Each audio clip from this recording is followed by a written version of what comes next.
A very good day to our listeners. UCS is back again with another informative episode.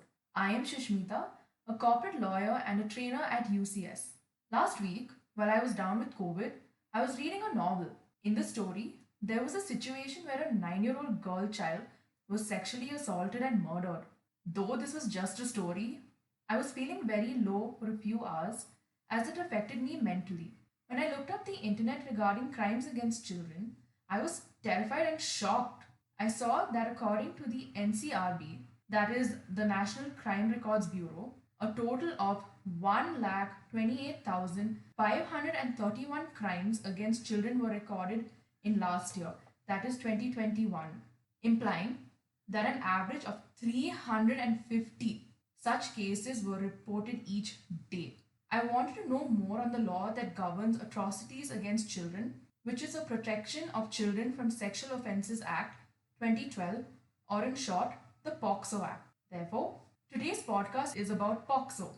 In conversation with me is my colleague from UCS, Kaveri Jagdish, who is also a corporate lawyer with over 8 years of experience who will tell us a few things regarding this law. Hi Kaveri, how are you? Welcome back on the UCS podcast. Hello, Sushmita. I'm doing well and thank you. As always, I'm so glad to be back here. Kaveri, can you tell us why and how this law came to be? Sure, Sushmita. Prior to the enactment of POCSO in 2012, cases pertaining to sexual abuse of female children were dealt with under sections 354, outraging the modesty of a woman, 375, rape, and 377, unnatural offences of the IPC. There was no exclusive legislation in place at that time that provided for the protection of children against heinous acts such as child pornography, sexual assault of children, etc. Article 15 of our Constitution also empowers the state to make special provisions for children. On December 11th, 1992, the Government of India acceded to the Convention of the Rights of the Child, adopted by the General Assembly of the United Nations. Further, the data that was collected by the National Crimes Record Bureau showed increase in cases of sexual offences against children year after year. Hence, the government understanding an urgent need to enact a self-contained law enacted the POCSO Act. POCSO aims at punishing the accused for any offences that is committed against a child that is sexual in nature. POCSO also provides for the establishment of special courts for the speedy trial of such offences. Kaveri, when a girl child is sexually harassed or abused in school, will the POSH Act apply or the POCSO Act apply? Sushmita, the POSH Act was specifically enacted to prohibit, prevent, and redress sexual harassment of women at workplaces. The POCSO Act is specifically enacted for protection of children who are below the age of 18 from sexual offences.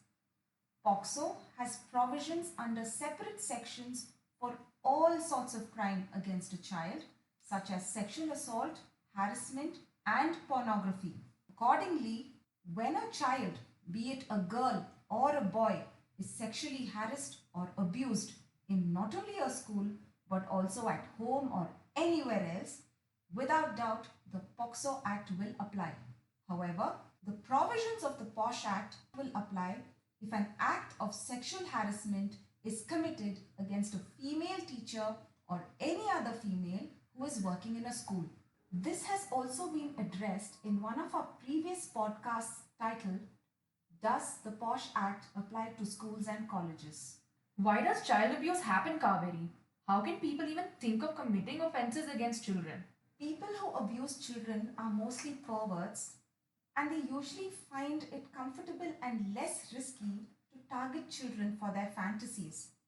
Such instances usually happen when the perverts know that either the parents are too busy to notice what is happening in their children's lives, or the children are very naive and do not understand or comprehend what is going on with them.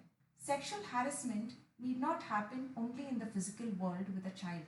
It can happen also in the virtual world. especially now when children are sitting hours together in front of the computer screen and they have so much access towards social media and other platforms where they can go online.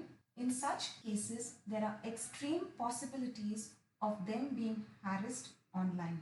What can one do when they get to know that a crime against a child is committed? In such a situation, Sushmita, the person who has knowledge of the incident must provide the information to the Special Juvenile Police Unit or file a complaint in the nearest local police station. Once the incident is reported, this information shall be recorded in writing, entered in a book kept by the police unit, and read to the informant. In case the informant or the complainant is a child, the report must be recorded in a simple language so that the child understands what is being recorded. Thereafter, further steps as per the law are undertaken. POCSO also provides for punishment in the event any person fails to report or record an incident of crime that is committed against a child. What is the solution to help reduce crimes against children, Kaveri? Awareness is the only solution, Sushmita. Parents must educate their children on parts of their body, how to establish boundaries and say no, what is good touch, bad touch, and a confusing touch. At schools, in addition to making children aware of the POCSO provisions, proper background checks of the school staff and other measures to avoid something unfortunate happening in the school campus must be taken. For example, any institution housing children or coming in regular contact with the children, such as schools, creches, sports academies, or any other facility for children, must ensure police verification and background check on periodic basis for their teaching and non-teaching staff or any other person who is an employee of such an institution. Also, CCTV cameras must be installed in school campuses. Further, an institution coming in contact with a child must also ensure that periodic training is organized for sensitizing its staff and employees on child safety and protection. Thank you, Kaveri, for this wonderful session. Ladies and gentlemen, I hope you found this episode very informative and interesting.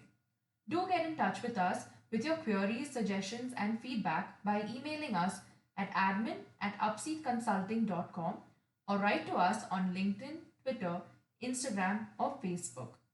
We at UCS provide awareness sessions on the POCSO Act.